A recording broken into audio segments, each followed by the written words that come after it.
Imagina un mundo que, de la noche a la mañana, amanece sin deudas, ciudades en un silencio absoluto, como si estuvieran conteniendo la respiración. Los bancos están cerrados y las pantallas muestran titulares imposibles: deuda global cancelada, nuevo sistema financiero activado. Este escenario, que parece sacado de la ciencia ficción, plantea una pregunta enorme: ¿cómo llegó el mundo a una idea tan radical como el jubileo de la deuda? Para entenderlo, tenemos que retroceder y desenterrar un mito moderno que ha viajado desde los templos antiguos hasta los foros de Internet del siglo XXI.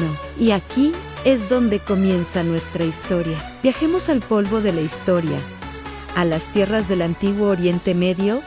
Hace más de 2000 años, en pergaminos escritos a mano, se establecía una ley sagrada en cada cierto número de años.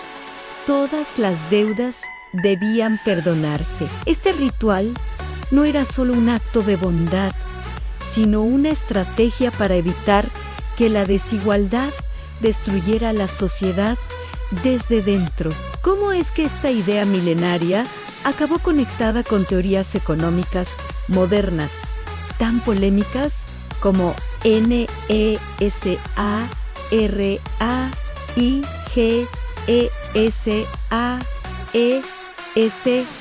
Avancemos ahora a los años posteriores a la Gran Depresión. En los despachos oscuros y las bibliotecas silenciosas de los años 40, economistas y pensadores empezaron a cuestionar la estructura de deuda perpetua que nos gobierna. Allí, en esas aulas universitarias, renació el espíritu del jubileo, aunque aún no tenía nombre. Era la respuesta al miedo de otra crisis global. Pero, ¿por qué esas ideas nunca llegaron a nada?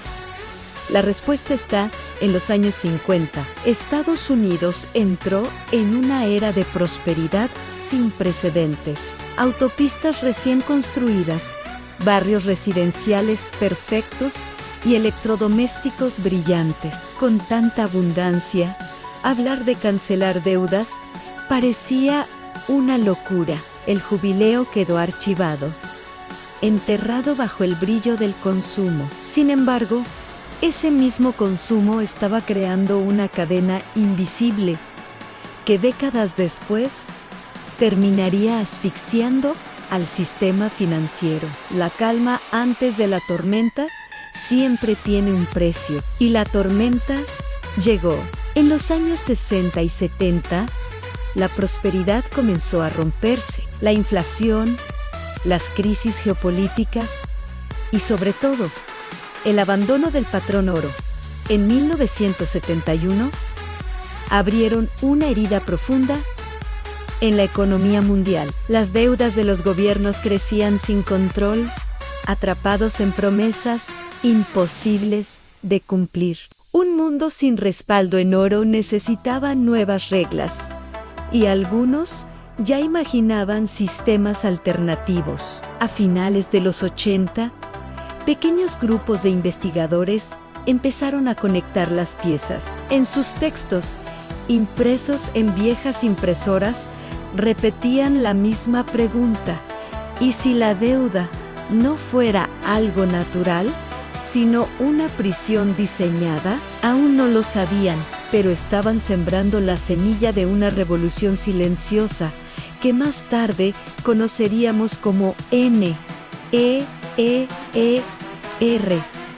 Mientras el mundo celebraba la llegada de la tecnología en los 90, la deuda global alcanzaba cifras nunca vistas. Los mercados parecían invencibles, pero bajo la superficie, un monstruo crecía sin parar. En solo una generación, la deuda se duplicaría, llevando a muchos a creer que un reseteo no solo era posible, sino inevitable.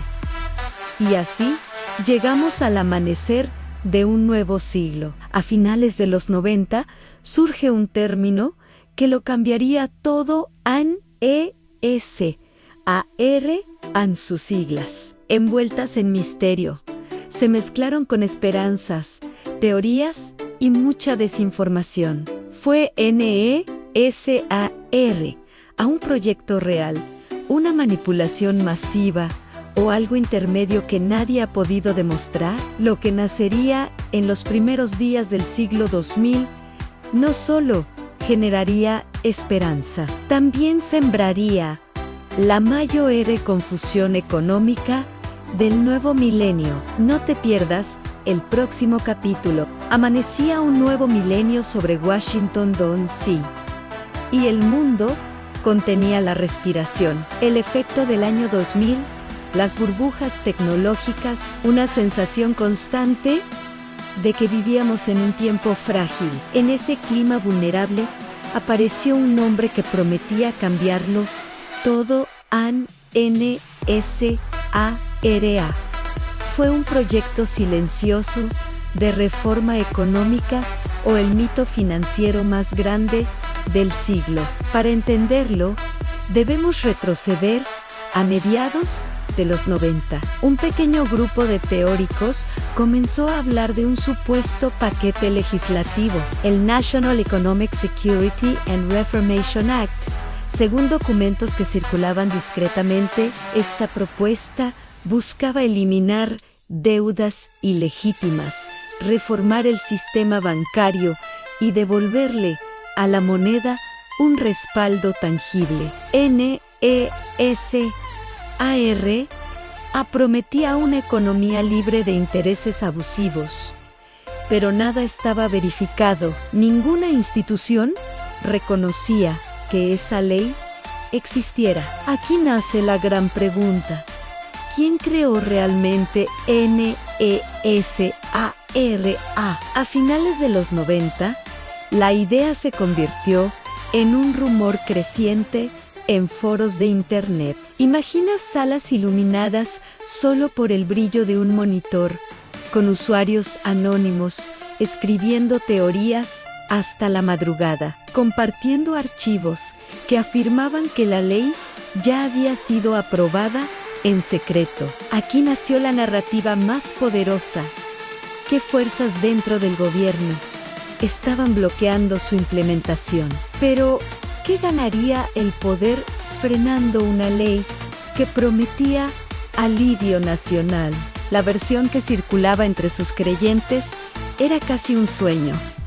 La ley aboliría impuestos federales injustos, cerraría el Banco Central y perdonaría préstamos estudiantiles, hipotecas y deudas de tarjetas de crédito. Un país entero despertando libre de deudas, como si un acto de magia hubiera reescrito nuestro destino colectivo. Sin embargo, nada de esto aparecía en los registros oficiales. El choque entre la esperanza y la realidad empezaba a notarse. Para el año 2001,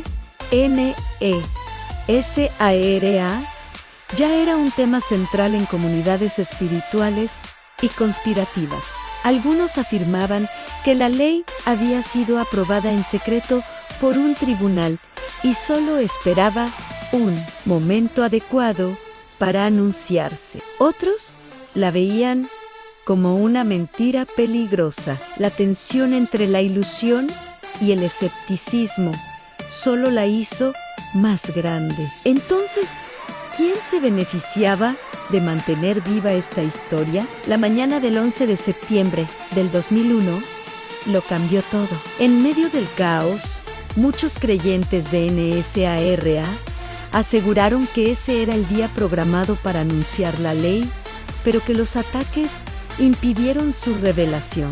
En momentos de incertidumbre, la gente busca explicaciones. Para algunos, NESARA se convirtió en esa explicación. Y la teoría se conectó no solo con la economía, sino con eventos globales. Después de ese día, La teoría cruzó fronteras. Usuarios de Europa, Asia y América Latina adaptaron la historia a sus propias crisis. La promesa de un reseteo financiero total resonaba con fuerza en países golpeados por recesiones. Así, la idea evolucionó, expandiéndose como un virus conceptual. NESARA, a pesar de no tener pruebas concretas, mutó hacia algo aún más ambicioso. Una propuesta de reforma económica global. Si NESARA prometía liberar a un país, GESARA prometía liberar al mundo. La historia apenas comienza. Cuando NESARA cruzó fronteras, dejó de ser una ley oculta para convertirse en una profecía mundial. A principios del nuevo milenio, el mundo estaba emocionalmente desconectado, pero hipervinculado por la tecnología. En foros de internet y correos en cadena, una idea comenzó a mutar. Ya no se llamaba NESARA, y no era solo para un país. Ahora emergía con un nombre global: SARA, la Ley de Reforma y Seguridad Económica Global. Pero, ¿quién decidió que el mundo entero necesitaba un reseteo económico? ¿Y por qué justo ahora, después del 2001, la idea se internacionalizó? Usuarios de distintos países la adaptaron a sus propias crisis. En Asia, resonó tras la crisis financiera de los 90. En América Latina, encajó con la desconfianza hacia los organismos internacionales.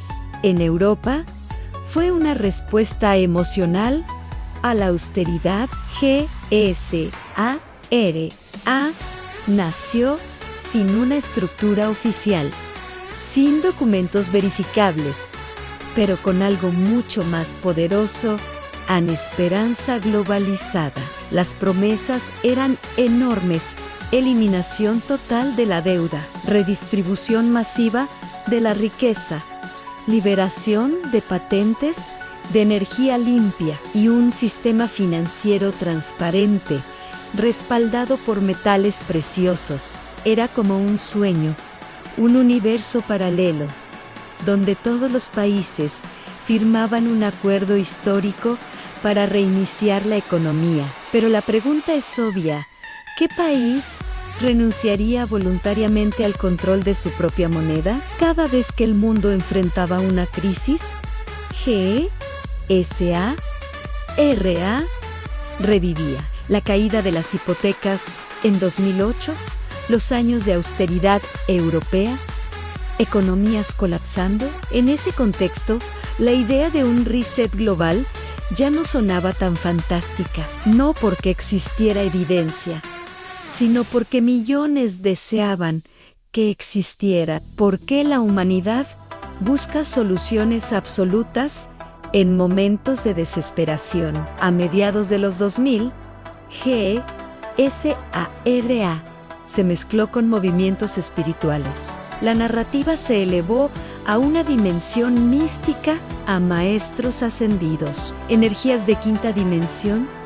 Una nueva era para la humanidad dejó de ser una teoría financiera para convertirse en un puente hacia un futuro idealizado. ¿Cómo terminó una propuesta económica envuelta en profecías espirituales? Hacia finales de la década, GESARA era omnipresente en comunidades alternativas. Publicaciones, videos y supuestos documentos filtrados circulaban sin parar. No había una fuente oficial, pero no hacía falta. La historia se autoalimentaba con cada crisis, cada rumor. ¿Cómo puede crecer tanto una idea sin raíces verificables? Entonces surgió uno de sus elementos más llamativos: la afirmación de que más de 180 países habían firmado en secreto la ley. Imaginamos pasillos gubernamentales silenciosos, documentos sellados a espaldas del mundo, sin ninguna prueba real. La idea era demasiado poderosa. Si nadie podía comprobarlo, ¿por qué tantos querían creerlo? GESAR no era solo una teoría, era un refugio emocional para millones que buscaban una salida al laberinto económico mundial. Pero para que un jubileo global suceda, tiene que existir algo aún más profundo, un detonante financiero capaz de sacudir los cimientos del planeta. Y ese detonante está más cerca de lo que cualquiera imagina. GSAR prometía libertad económica, pero lo que venía a continuación prometía un reinicio total. La humanidad repite un patrón desde hace miles de años: endeudarse, colapsar, reiniciar y comenzar de nuevo. Este ciclo no es un invento moderno. La idea de un jubileo, de la deuda, un perdón masivo, es el eco de un mecanismo ancestral diseñado para evitar que la sociedad se rompiera bajo su propio peso. Pero aquí nace el misterio. Así las civilizaciones antiguas lograron reiniciar sus economías de esta forma, ¿por qué el mundo moderno nunca lo ha hecho? Viajemos miles de años atrás, a los reinos de Mesopotamia, donde se registraron los primeros jubileos formales. Los gobernantes declaraban el perdón absoluto de las deudas, liberaban a quienes habían caído en servidumbre y devolvían tierras confiscadas. Esto no era un acto de simple misericordia, sino una decisión pragmática y calculadora. Cuando demasiados ciudadanos estaban atrapados en deudas impagables, el imperio perdía su fuerza laboral, sus cosechas y su estabilidad. La sociedad se fragmentaba. Para evitar el colapso, los reyes reiniciaban el tablero económico. ¿Qué temían tanto esos reyes como para sacrificar la riqueza de los acreedores? El concepto del jubileo también aparece en textos religiosos antiguos, como los bíblicos. Cada 50 años se celebraba un ciclo sagrado de restitución en tierras devueltas, personas liberadas, cuentas borradas. En esa época, la economía y la moral estaban profundamente entrelazadas, pero esta práctica, diseñada para preservar la igualdad, desapareció durante siglos. Con la llegada de la era moderna, el mundo adoptó sistemas bancarios basados en intereses, deudas perpetuas y expansión del crédito. La idea del jubileo se desvaneció por completo.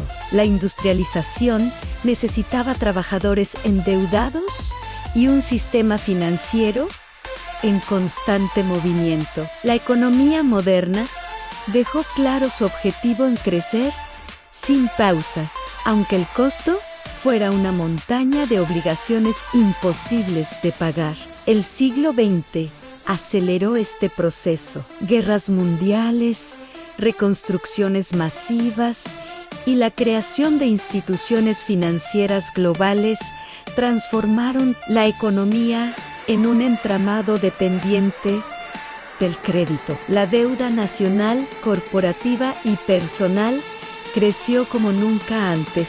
Este crecimiento no fue un accidente, fue el diseño del sistema. A finales de siglo, algunos economistas advirtieron que la deuda global se acercaba a niveles insostenibles, pero la máquina no se detuvo. Tarjetas de crédito, préstamos estudiantiles, emisiones de deuda. Los mercados apostaban a futuro como si nunca fuera a haber una última jugada. Pero no existe la deuda infinita, solo la paciencia finita. Hoy, en un mundo donde la deuda crece más rápido que la economía, la humanidad revive el concepto del jubileo casi por instinto. Ideas como NESARA y GSARA resuenan no porque sean reales, sino porque representan una memoria ancestral,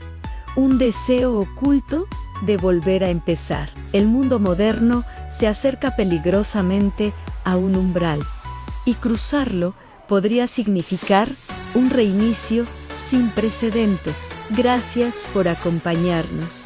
No olvides suscribirte para seguir explorando esta historia. A partir del 2010, NESARA y GESARA dejan de ser simples leyendas de Internet para convertirse en un verdadero fenómeno global. Ya no son solo teorías, sino narrativas que conectan con la frustración social, la desigualdad y una profunda desconfianza hacia los bancos. Si miramos la línea de tiempo, es claro, la crisis financiera de 2008 plantó la semilla, el auge de las redes sociales en 2012 le dio voz, y para 2016 y la pandemia de 2020, la idea de un gran reinicio financiero positivo ya estaba en todas partes. Foros, videos virales, transmisiones en vivo. Cada crisis económica, cada movimiento extraño de un banco, todo se interpreta como una señal de que el evento NESARA and GESARA es inminente. Con la pandemia, el desempleo masivo y la digitalización forzada del dinero, estas teorías alcanzaron un nuevo nivel de popularidad. Para muchos, la aparición de las monedas digitales de los bancos centrales, las famosas CBDCs, era la prueba definitiva de que algo muy grande estaba en marcha. De repente, países de todo el mundo anunciaban sus propios proyectos de dinero digital. Algunos veían en esto una herramienta de control, otros una oportunidad de liberación financiera, pero todos estaban de acuerdo en una cosa: el sistema monetario, tal como lo conocíamos, se estaba transformando radicalmente, y así llegamos a hoy. El debate ha resurgido con más fuerza que nunca. Con la inflación global, la adopción de tecnologías como blockchain y transiciones financieras sin precedentes, la pregunta vuelve a la mesa: ¿estamos avanzando hacia un futuro más justo o simplemente presenciando la evolución natural del dinero digital? Quizás NESARA y GSARA y GESARA nunca fueron leyes secretas escondidas en archivos clasificados, pero sí existieron y existen en un lugar mucho más poderoso, en la imaginación colectiva. Son un símbolo, la expresión de un deseo universal de romper con un sistema que millones de personas sienten que es injusto y que ya no les representa. Lo más curioso de todo es que la idea central, el jubileo de la deuda, no nació en Internet. Nació hace más de 3000 años. Civilizaciones antiguas ya practicaban el perdón de deudas para reiniciar sus economías y evitar el colapso social. La humanidad siempre ha buscado ese respiro, ese botón de reinicio. Al final, NESARA y GESARA pueden ser un mito moderno, una visión inspiradora o una profecía que todavía no logramos comprender. Lo único cierto es que estamos en medio de la mayor transformación financiera de la historia. Y mientras todo cambia, una pregunta sigue en el aire, cada vez con más fuerza. ¿Y si el jubileo de la deuda no fuera un evento único que esperamos, sino un proceso que ya ha comenzado sin que nos diéramos cuenta? Hoy en día, Nesara y Gesara no son leyes aprobadas, ni programas oficiales, ni documentos escondidos en bóvedas secretas, pero sí lograron algo extraordinario, al crear una narrativa global, un mito compartido, una historia que une a millones de personas que, desde sus casas, trabajos o en la calle, buscan un mundo más justo y equilibrado. Pocas teorías surgidas de Internet han tenido un impacto cultural tan profundo, y la razón es que conecta con tres fibras muy sensibles del ser humano: la frustración por la injusticia económica que vemos todos los días, la necesidad de tener esperanza en un futuro mejor, y ese deseo universal de un nuevo comienzo, de poder apretar un botón de reinicio en un mundo tan desigual. Nesara y Gesara se convirtieron en la promesa de que ese equilibrio es posible. Ahora bien, aunque estas teorías no se basen en hechos que podamos verificar, la realidad es que nuestro mundo sí está viviendo una transformación económica brutal.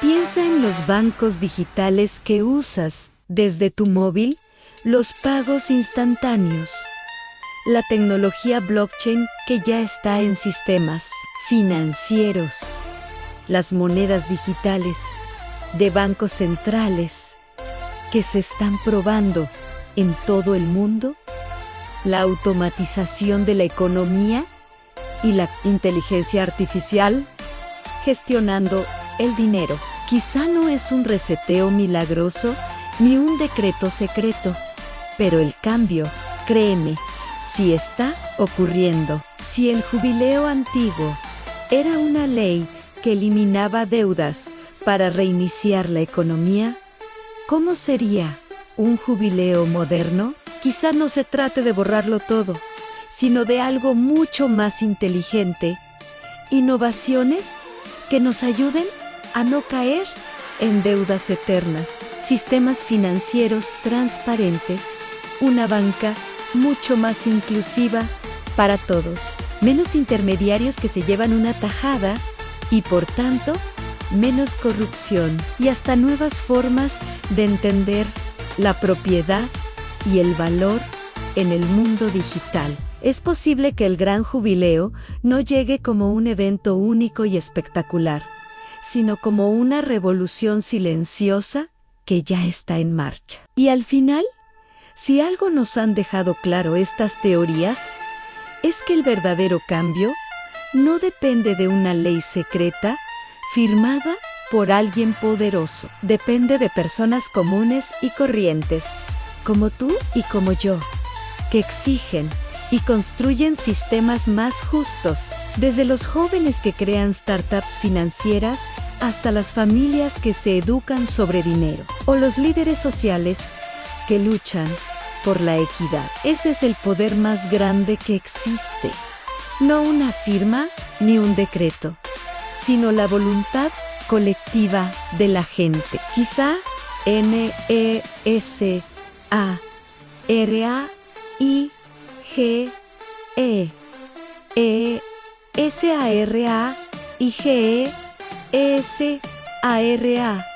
nunca se activen oficialmente, o tal vez sí, pero incluso si no lo hacen, su espíritu ya sembró algo muy importante en el mundo: a la idea, la convicción de que un futuro más justo no solo es un sueño, sino que es posible a comienzos del nuevo milenio, cuando Internet aún era un territorio salvaje lleno de foros anónimos y teorías inconclusas. Una palabra comenzó a circular como un susurro irresistible: Nesara, primero tímida, luego viral y finalmente convertida en un símbolo. La red, que todavía no tenía redes sociales como las conocemos, funcionó como un acelerador de mitos, expandiendo lo que en el mundo real nunca llegó a existir oficialmente. Mientras la sociedad creía que todo se estaba digitalizando. Algo más profundo se estaba gestando, una narrativa colectiva que necesitaba desesperadamente un héroe económico. Pronto, los primeros correos en cadena empezaron a moverse como virus de esperanza. Mensajes largos, repletos de promesas sobre el perdón de deudas, la eliminación de impuestos y una prosperidad inmediata. No tenían logos oficiales ni firmas verificables, pero sí tenían algo más poderoso que cualquier sello: la necesidad emocional de creer que existía un plan secreto para restaurar la justicia financiera. Era la primera vez que la ilusión se convertía en energía viral, sin necesidad de ninguna prueba. A medida que la década avanzaba, Nezara y Gezara empezaron a salir del subsuelo digital. Documentales independientes, blogs y páginas conspirativas los presentaron como si fueran decretos ocultos, esperando ser activados por líderes invisibles. La narrativa mutó, ganó ramas, cronologías alternativas e informantes anónimos. Ya no era solo una teoría, era un universo entero, creciendo a la vista de todos. Con el tiempo, Internet se transformó. Las redes sociales, las plataformas de video y las transmisiones en vivo hicieron posible que Nezara y Gezara cruzaran fronteras sin pasaporte. En cuestión de semanas podías escuchar teorías desde Australia hasta Chile, desde Canadá hasta Sudáfrica. Cada región añadía su propio toque. Algunos creían en un reseteo inminente, otros en alianzas internacionales secretas. Lo que antes era local se volvió planetario. Así, sin documentos oficiales, nació el mito económico más global del siglo XXI. Pero con el crecimiento, la frontera entre información y desinformación se volvió líquida. Algunos trataban Nezara y Gezara como movimientos espirituales, otros como reformas políticas bloqueadas. Había versiones contradictorias en cada idioma, en cada foro y en cada video. Y en medio de ese caos surgió una pregunta peligrosa: ¿y si no importaba que fuera real, mientras la gente lo creyera? Fue entonces cuando llegaron los grandes influencers y las teorías encontraron nuevo combustible. Algunos hablaron de esto como un destino inevitable, otros como operaciones encubiertas, esperando el momento correcto. Sus transmisiones lograron que la narrativa llegara a millones en una sola noche. El mito, rediseñado cada semana, se volvió parte del ecosistema digital. Esto llevó a millones a preguntarse: ¿y si no es una ley, sino un símbolo? ¿Y si Nezara y Gezara representan el sueño colectivo de un sistema financiero más justo? Ese pensamiento abrió un nuevo capítulo, Han. La teoría dejó de ser una predicción para convertirse en un movimiento emocional, una expresión moderna de esperanza. Pero mientras esta narrativa digital crecía como un organismo autónomo, algo inesperado comenzó a ocurrir. A los sistemas financieros del mundo real empezaron a transformarse también. Nuevas tecnologías, nuevos estándares, nuevas formas de dinero. El mito y la realidad estaban a punto de chocar, y el impacto lo cambiaría todo. A medida que avanzaba la segunda década del siglo XXI, el sistema financiero global empezó a transformarse a una velocidad nunca antes vista. Lo que durante años parecía un sueño imposible, un cambio profundo en cómo fluye el dinero, empezó a tomar forma. No era Nezara, no era Gezara, pero sí era una señal inequívoca.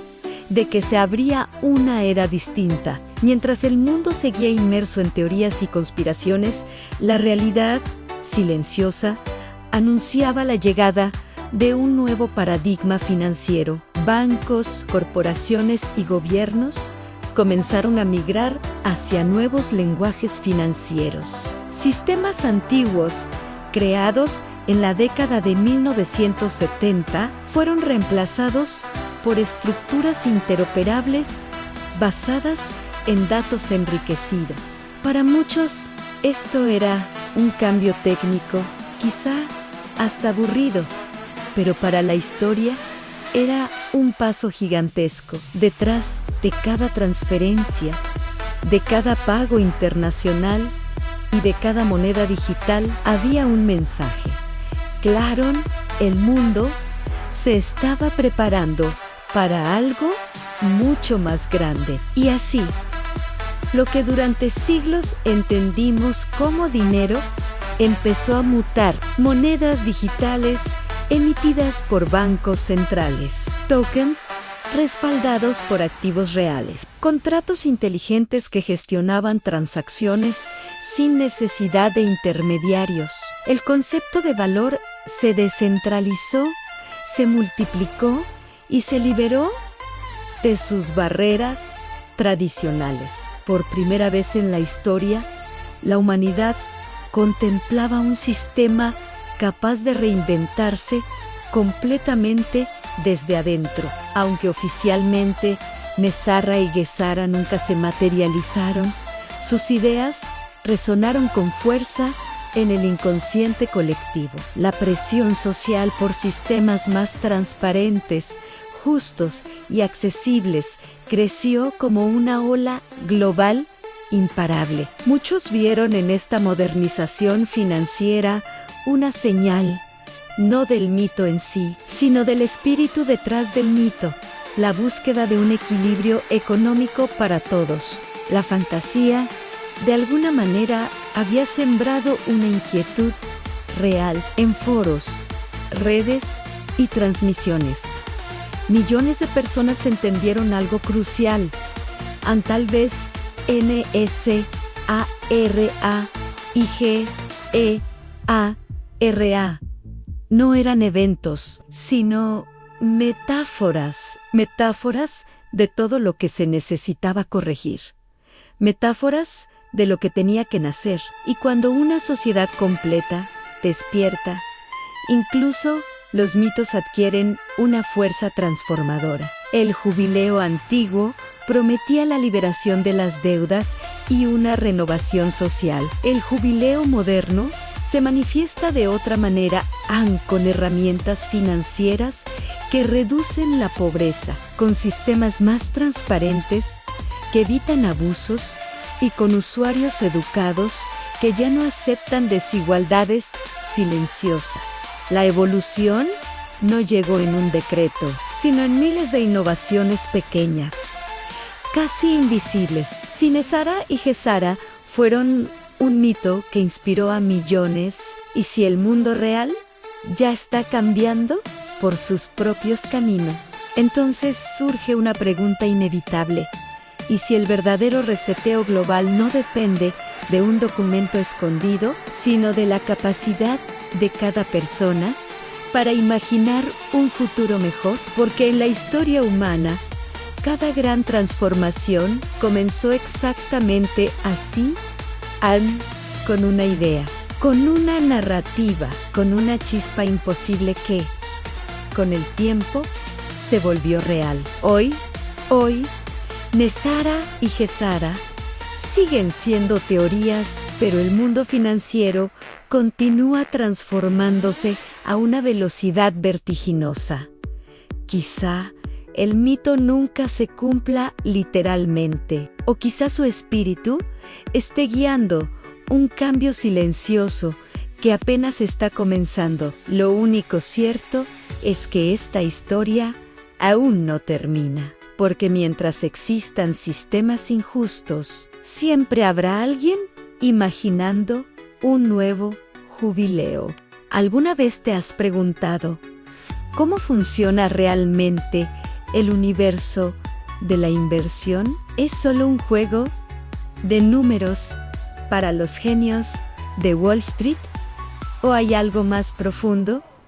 ¿Algo que todos podemos entender? Durante años nos han vendido la idea de que invertir es complicado, riesgoso y solo para expertos. Nos muestran gráficos intimidantes. Nos hablan en un lenguaje que parece diseñado para excluirnos y nos hacen sentir pequeños ante la magnitud del mercado financiero. Pero, ¿y si te dijera que gran parte de lo que crees saber sobre la inversión es un mito? ¿Y si la clave no estuviera en predecir el futuro, sino en entender el presente? Hoy vamos a desmantelar 3 de los mitos más grandes sobre la inversión. Mitos que han mantenido a millones de personas al margen, paralizadas por el miedo o la confusión. No te voy a dar fórmulas mágicas para hacerte rico de la noche a la mañana, porque eso no existe. Lo que sí te voy a dar son las herramientas para pensar como un inversor inteligente, no como un especulador. El primer mito que vamos a derribar es el de la complejidad. Necesitas ser un experto en finanzas para invertir.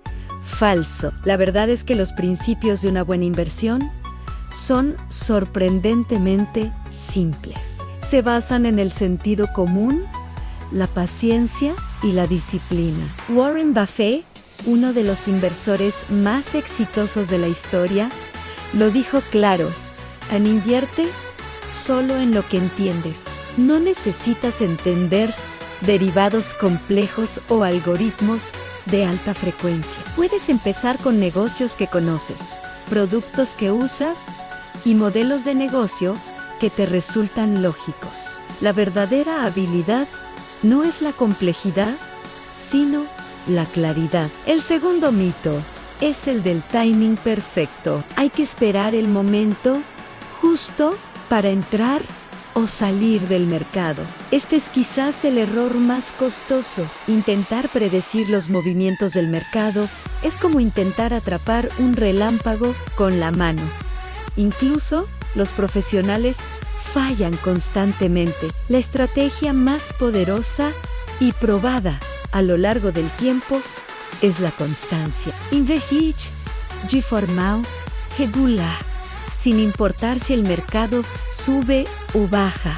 Lo que se conoce como promedio de costo en dólares reduce el riesgo y aprovecha el poder del interés compuesto. La clave no es cuándo inviertes, sino cuánto tiempo permaneces invertido. Y el tercer gran mito: necesitas mucho dinero para empezar. Esta idea es de otra época. Hoy, gracias a la tecnología, puedes empezar a invertir con la misma cantidad que te gastas en un par de cafés a la semana. Existen plataformas y fondos que te permiten comprar fracciones de acciones o invertir en carteras diversificadas con muy poco capital. Lo importante no es la cantidad con la que empiezas, sino el hábito que construyes. Empezar pequeño es mejor que no empezar nunca. Antes de irte, si esta historia te movió,